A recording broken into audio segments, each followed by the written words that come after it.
Late autumn blanketed Washington, D.C., in a chill that seeped through every corner of the city. The Department of Defense headquarters, a towering symbol of security and strategy, was growing quiet as employees filed out after their long day. Yellow streetlights illuminated the parking lot with faint, flickering halos, casting long shadows on the pavement. Colonel Amanda Davis emerged from the building. At 50, Amanda carried the composure of someone who had spent nearly 3 decades serving her country with distinction. Her simple outfit, a crisp white shirt and khaki pants, masked her high-ranking status. With her handbag tucked securely, under her arm and determination etched on her face, she walked briskly toward her car, eager to reach the airport. Her husband, a diplomat returning from an overseas mission, awaited her arrival. Amanda's stride was purposeful, but gave no hint of the storm about to unfold. She was unaware of Officer Jake Miller, a newly transferred policeman sitting in his patrol car nearby. Jake was tall, with sharp features and an air of mistrust etched into his demeanor. Fresh from a small southern town, Jake brought with him the narrow prejudices he'd absorbed growing up. His views of the world were shaped by a troubling association between skin color and criminal behavior, an association that would shape this night in ways he couldn't imagine. When Jake's gaze fell upon Amanda, he instantly became suspicious. Her casual attire, hurried pace, and dark skin all combined to form a narrative in his mind, one that screamed trouble. Probably a thief, he muttered to himself, grabbing his flashlight and stepping out of his car. Amanda focused on finding her keys, was oblivious to the figure approaching her.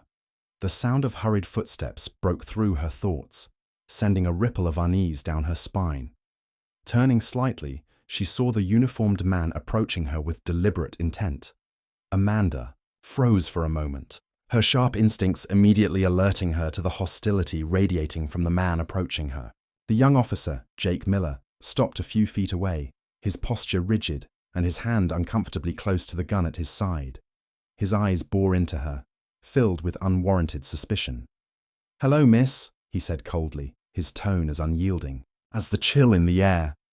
Amanda turned fully to face him, her calm demeanor masking the irritation beginning to stir within.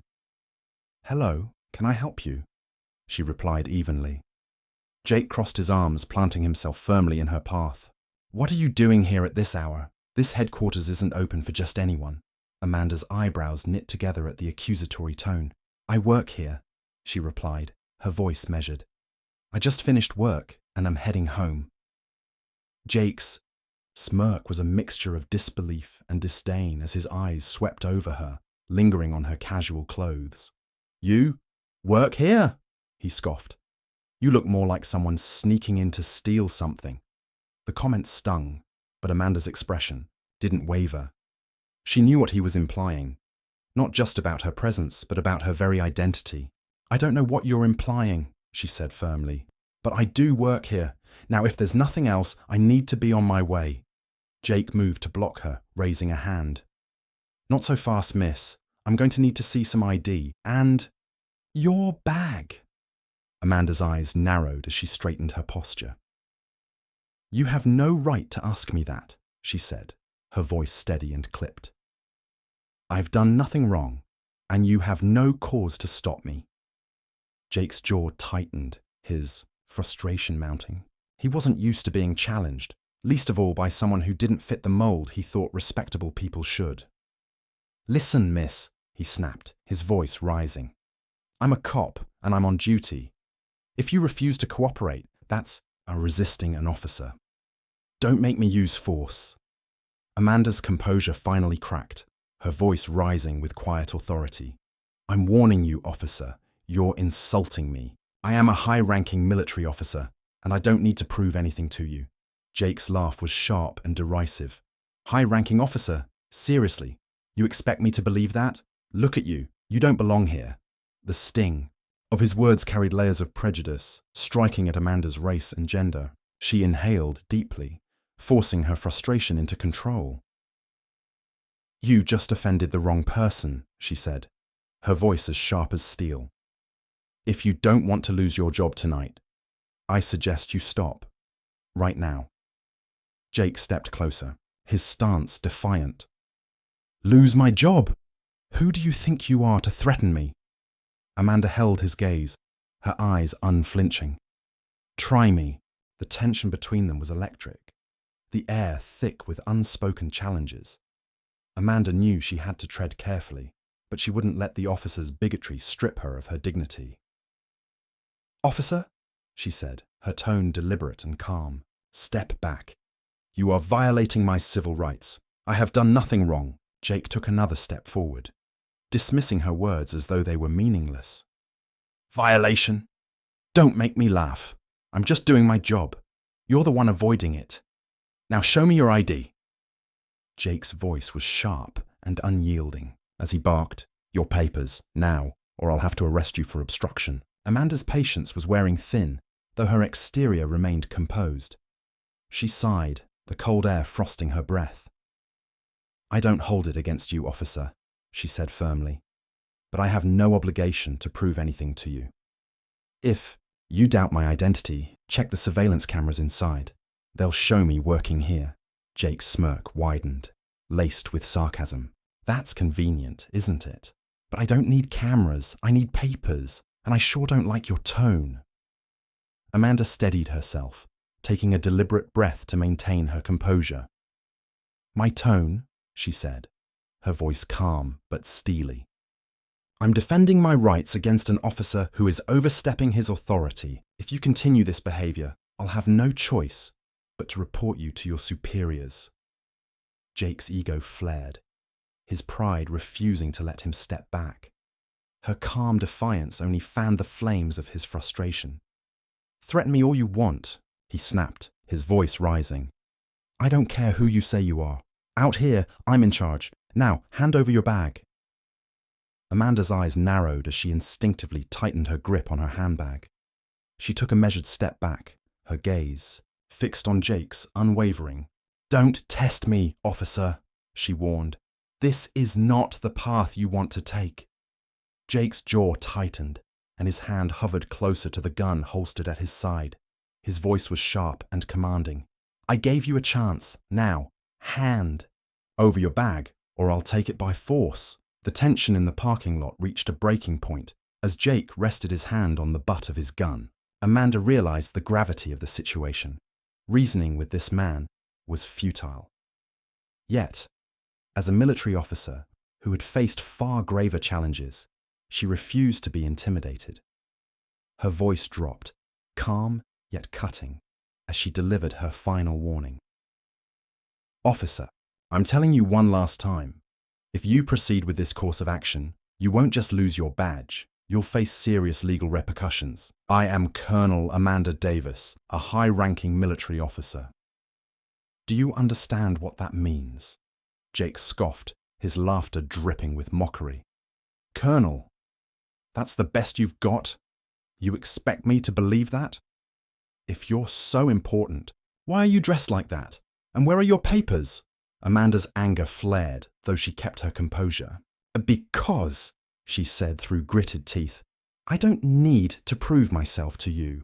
I have served this country for decades, and your words insult not just me, but every sacrifice I've made. But Jake wasn't listening. His frustration reached a boiling point, and he drew his gun, pointing it squarely at Amanda. His hand trembled slightly, but his eyes burned with anger.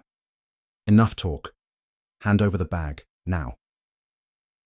Amanda didn't flinch. Years of service had prepared her for moments of intense pressure, but the situation was no less infuriating.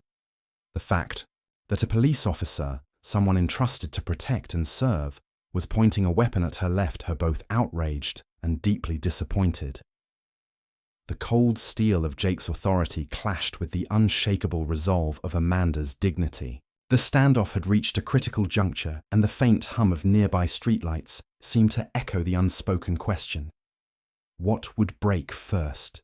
The officer's prejudice, or the colonel's patience?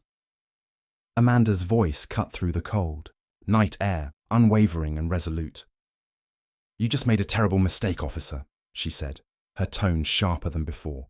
Without breaking her steady gaze on Jake, She reached into her pocket and pulled out her phone. Calmly, she began dialing.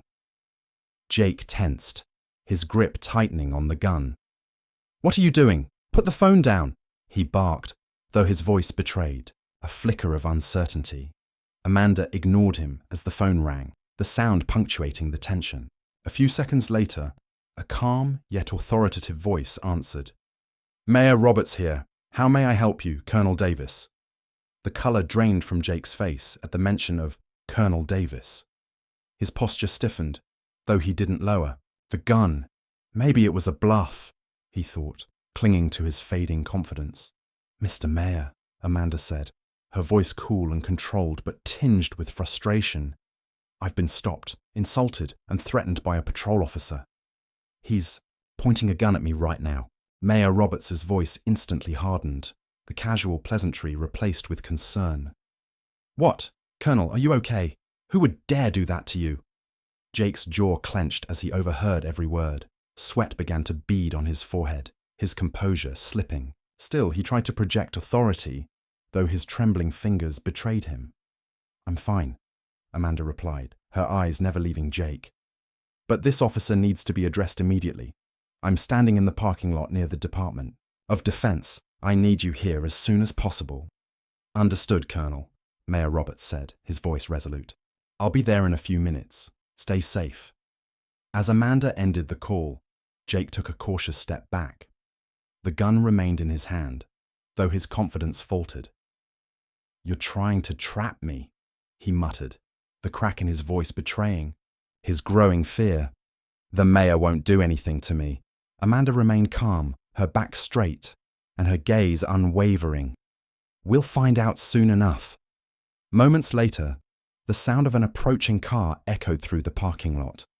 Bright headlights pierced the darkness, and a sleek black sedan with city plates pulled up. The car came to a halt, and the driver's side door swung open. Mayor Roberts stepped out, his face set in a grim expression. A man of middle age and dignified stature, Roberts moved with urgency. His sharp gaze swept over the scene, quickly assessing the situation. He strode toward Amanda, his eyes flicking, to Jake, who stood rigidly with the gun still in his hand. The mayor's voice was firm and laced with anger. "Colonel Davis, are you all right?" Amanda nodded, her composure unshaken. "I'm fine, Mayor, but this officer's behavior is unacceptable." Roberts turned his attention to Jake, his expression hardening. "Officer, lower your weapon, immediately." Jake hesitated, his grip faltering as he met the mayor's stern glare. His face was a mix of confusion, embarrassment, and residual anger. Slowly, he lowered the gun, his hand trembling as it moved away from the weapon. "Do you have any idea who you're dealing with?" Mayor Roberts asked, his voice sharp and cutting. "This is Colonel Amanda Davis, a decorated military officer who has served this country with honor for decades." "And you pointed a gun at her?"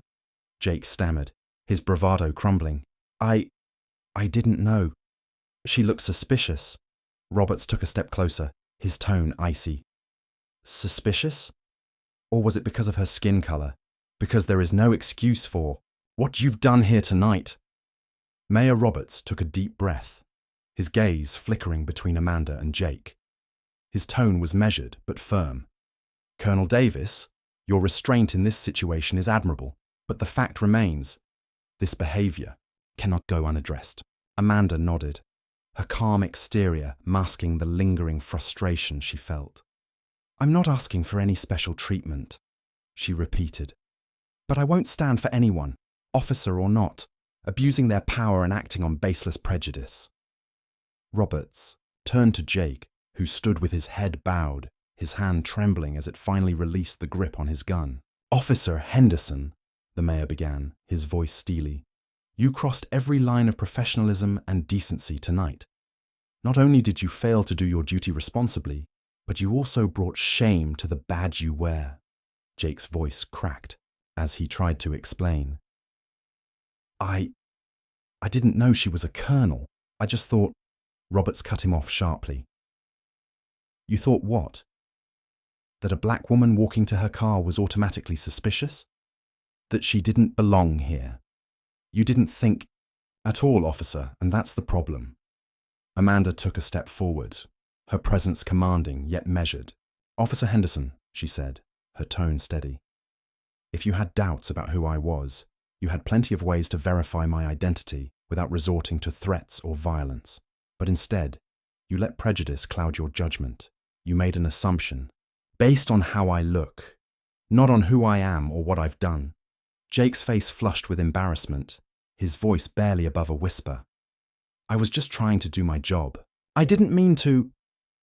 Roberts interrupted him once more, his tone unyielding. Intention does not erase impact, Officer Henderson. Your actions were reckless, prejudiced, and dangerous. They could have ended disastrously. The weight of the moment hung heavy in the air as silence enveloped the parking lot. Jake stood frozen, the gravity of his actions sinking in. Roberts turned to Amanda, his tone softening. Colonel Davis, I deeply apologize for this incident. This does not reflect the values we stand for, and I will ensure this is handled appropriately. Amanda nodded, her voice calm but firm. I appreciate that, Mayor Roberts. I don't want this to turn into a spectacle. I want accountability. This isn't just about me. It's about making sure this doesn't happen to anyone else. Roberts sighed and turned back to Jake. Officer Henderson, you are relieved of your duties effective immediately. There will be a formal investigation, and you will be required to attend sensitivity and ethics training as part of your disciplinary process. Pending the results of the investigation, further action may be taken. Jake opened his mouth to protest, but quickly closed it, realizing there was nothing he could say to defend himself. He nodded silently, his shoulders slumping in defeat. Amanda took a final glance at Jake, then turned back to Roberts. Thank you, Mayor. I hope this is a step toward ensuring this kind of injustice doesn't happen again. Roberts nodded solemnly. It is, Colonel. And thank you for handling this with the dignity and professionalism that defines your service. As Amanda walked away toward her car, her footsteps echoed in the quiet night, leaving behind a lesson that would linger in the hearts and minds of those involved. Justice had been served, but the fight against prejudice was far from over. As Amanda drove away, the quiet hum of her car filled the silence left in the wake of the evening's turmoil. Her heart was heavy, but her resolve was stronger than ever. She had spent decades dedicating her life to justice and service, and tonight's incident only reaffirmed the importance of standing up against prejudice, no matter the cost. At home, her husband Mark greeted her with concern etched across his face. You're late. Everything okay? Amanda gave him a reassuring smile, though the weight of the incident lingered in her eyes. Just a little misunderstanding at the office, she replied, her tone light but her mind still processing the night's events. Over dinner, she recounted the story, not to dwell on the negative, but to share the lesson it carried. It's not the first time I've faced this, Amanda said, her voice calm. But every time it happens, it reminds me why I do what I do, to ensure no one has to feel like they don't belong or that their worth is tied to the color of their skin. Mark reached across the table, taking her hand in his. You handled it, with the strength and dignity that defines you. But change takes time, and every step forward counts. Meanwhile, back at the police station, Jake Henderson sat alone in a quiet room. The gravity of his actions had finally sunk in, and he realized how his biases had led him to make a terrible mistake. He thought about Amanda's words, how power wasn't a tool to oppress, but a responsibility to uphold justice. For the first time, he questioned the prejudices he had carried for so long. Mayor Roberts, too, reflected on the incident. The following morning, he convened a meeting with law enforcement leaders, determined to implement new training programs emphasizing ethics, cultural sensitivity, and accountability. We cannot let prejudice tarnish the work of good officers, he declared. This is a turning point. As the days passed, Amanda's story spread throughout the military and local community, sparking conversations about racism, power, and the importance of treating everyone with respect and dignity. Her unwavering stance and calm composure became an inspiration for many, a reminder that even in moments of injustice, strength and compassion could pave the way for change. Amanda continued her work as a leader, not just in the military but as a voice for fairness and equality. She understood that the road ahead was long, but with every challenge, she reaffirmed her commitment to the values she held dear. In the end, the incident in the parking lot became more than just a confrontation. It became a catalyst for reflection, reform, and a deeper understanding of the power of accountability and respect. When Amanda arrived home, the warm glow of the porch light welcomed her. Michael, her husband, stood at the door, his expression soft yet tinged with concern. As she stepped inside, he wrapped her in a comforting embrace, noticing the fatigue etched on her face. "You look like you've been through a lot," Michael said, guiding her to sit down. "What happened?" Amanda recounted the evening's events, her voice steady but sincere. She shared every detail: Jake's actions, her conversation with Mayor Roberts, and the resolution that followed. Michael listened intently, his hand clasping hers tightly, as if to lend her strength through his touch. When she finished, there was a moment of reflective silence before Michael spoke. "Perhaps this is a reminder that while we've made progress, injustice still exists in places we least expect. But Amanda," he continued, his tone both proud and resolute, "you did the right thing. By standing your ground, you weren't just defending your own honor. You were standing up for everyone who faces unfair treatment." Amanda nodded, her heart feeling lighter. "We can't change the world overnight," she said, "but every right action, every voice raised, is a step forward, and sometimes that's enough to keep going." In the quiet of their living room, filled with warmth and solidarity, the two embraced. For Amanda and Michael, this was more than just a personal incident. It was a testament to the power of resilience, love, and the belief that justice can prevail. Amanda knew that individuals like Jake were a stark reminder of the challenges that remained, but she also understood that she wasn't alone in her fight. She had her family, her friends, a supportive community, and most importantly, an unwavering faith that her actions, no matter how small, could inspire change. As she looked into Michael's supportive gaze, Amanda felt a renewed sense of purpose. The battle for fairness and equality was far from over, but as long as she continued to stand strong, she believed the world would inch closer to the justice it deserved. Thank you for reading this story. If it resonated with you, don't forget to like, share it with your friends and family, and subscribe to this channel for more meaningful stories. Together, we can inspire change, one story at a time.